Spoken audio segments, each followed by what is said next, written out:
Ration card থকা প্ৰতিটো পৰিয়ালে প্ৰতি মাহে 1000কৈ লাভ কৰিব। ইতিমধ্যে কিন্তু যিসকল মানুহৰ ৰেচন কাৰ্ড আছে সেইসকলৰ কাৰণে কিন্তু এটা ভাল খবৰ আহি গ'ল। ৰেচন কাৰ্ড থকা প্ৰতিটো পৰিয়ালে 1000 টকাকৈ লাভ কৰিব। তাৰ বাবে কিন্তু অনলাইনত এপ্লিকেশ্যন কৰিব লাগিব। যদি আপোনালোকে এপ্লিকেশ্যন নকৰে তেনেহ'লে কিন্তু আপোনালোকে প্ৰতি মাহে 1000কৈ লাভ নকৰিব।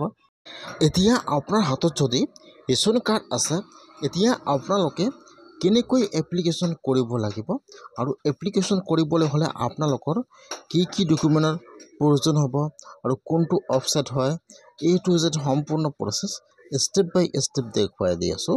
যদি আপোনাৰ হাতত ৰেচন কাৰ্ড থাকে তেনেহ'লে আপোনালোকে ভিডিঅ'টো সম্পূৰ্ণকৈ চাই ল'ব স্কিপ নকৰাকৈ। আৰু যদি আপোনালোকে মোৰ চেনেলত নিউ হয় মোৰ চেনেলটো ছাবস্ক্ৰাইব কৰি ৰাখি দিব। যিসকল মানুহৰ ৰেচন কাৰ্ড আছে সকলোৱে কিন্তু এইটো স্কিম লাভ নকৰিব। যদি আপোনাৰ গাঁৱত কোনোবা দুখীয়া মানুহ আছে বছৰি ইনকাম 2 লাখৰ তলত তেনেহ'লে কিন্তু সেইসকল পৰিয়ালে সেইটো স্কিম লাভ কৰিব। এতিয়া কেনেকৈ আপোনালোকে এপ্লিকেশ্যনটো কৰিব লাগিব এইটো কিন্তু এপ্লিকেশ্যন আপোনালোকে অনলাইনত নিজে কৰিব লাগিব।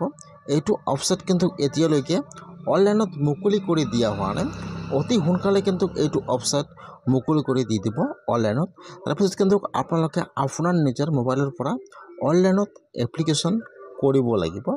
কেনেকৈ আপোনালোকে অনলাইনত এপ্লিকেশ্যন কৰিব কোনটো ৱেবছাইট হয় যিহেতু এতিয়াও ৱেবছাইটটো অনলাইনত মুকলি কৰা নাই সেইকাৰণে কিন্তু আপোনালোকে অলপমান ৱেইট কৰিব লাগিব।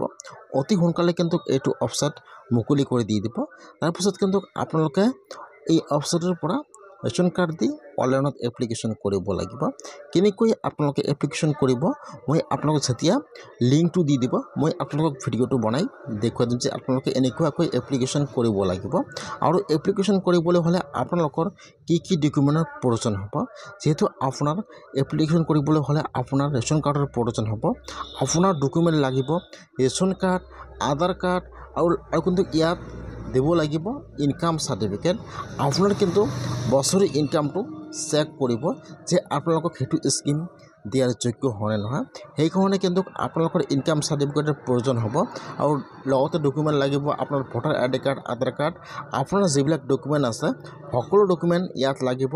আৰু কিন্তু আপোনাৰ ৰেচন কাৰ্ড দি অনলাইনত এপ্লিকেশ্যন কৰিব লাগিব।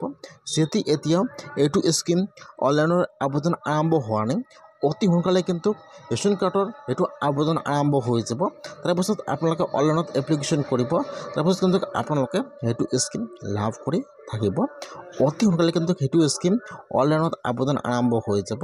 কেনেকৈ আপোনালোকে অনলাইনত আবেদন কৰিব লাগিব সেইটো প্ৰচেছ মই আপোনালোকক নেক্সট ভিডিঅ'ত দেখুৱাই দি আছোঁ। অতি মই ছাইটটো মুকলি